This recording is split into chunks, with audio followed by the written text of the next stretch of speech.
All right, taking another walk in Sandpoint, Idaho. So glad I came out here because 2 more days I'll be heading back to Seattle, and I decided to look at the weather there. And oh my God, let's just say that this was so worthwhile looking at the weather over there. But that's not even the main reason I wanted to get out of Seattle. You guys know what the main reason is. And during my week here, I noticed how much easier it was to accomplish a lot of life goals, right? I have a hard time with my social anxiety with loud environments back home. I had eating disorder kind of problems.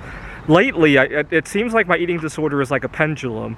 1 minute I'm battling binge eating, and the other I have no appetite. And that pendulum has swung back and forth, back and forth, back and forth for 2.5 years. But you know what?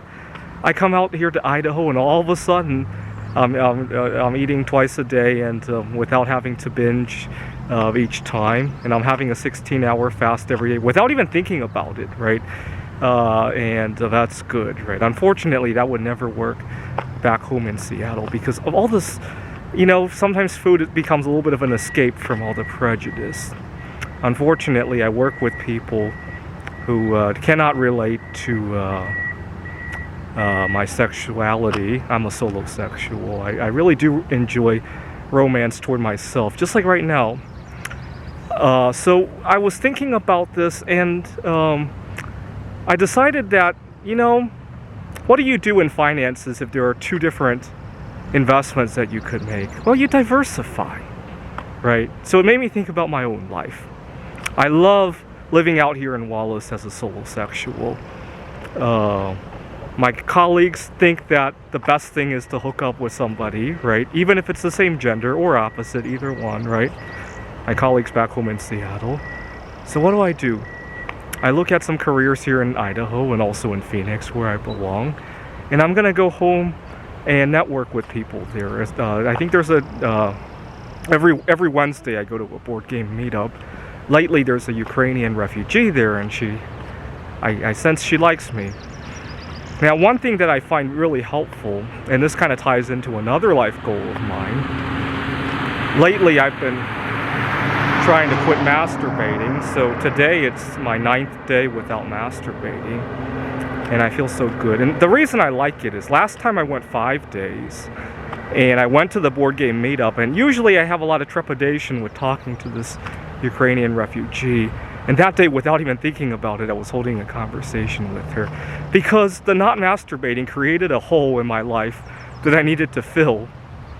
And then I suctioned up the opportunity to talk to her. That's my best visualization of it. I know it sounds weird, but it works, and it gets the conversation going. And so there are two possible outcomes, right? Either it's going to work with her or it's not, right? And if it doesn't, well, I think a lot of my colleagues can relate a lot more to a relationship failing than not even hooking up with somebody, right? And if it works, that's even better, right?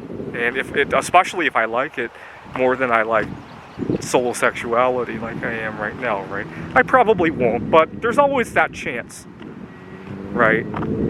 And it's kind of funny because she's running away from trouble in Ukraine, but I was just thinking, you know what? If I end up having to move to Ukraine with her, that's good too. My impression of Ukraine is that they're a lot more open to accepting new ideas, right? I've never been to Ukraine. I've been to Bialystok, which was formerly in Ukraine. I also went to Energylandia Park, a theme park, which is near Krakow, and a lot of tourists from Ukraine as well. And I get the impression that they're a lot more open to new ideas, new environments, and they're not going to be instantly turned off just because you live a different lifestyle, right? So, anyway, just like with finances, we need to diversify some of our life goals, right? So right now, even though I want to move out to Idaho or to Phoenix as a solo sexual, I'm diversifying by meeting somebody that I still kind of like, right?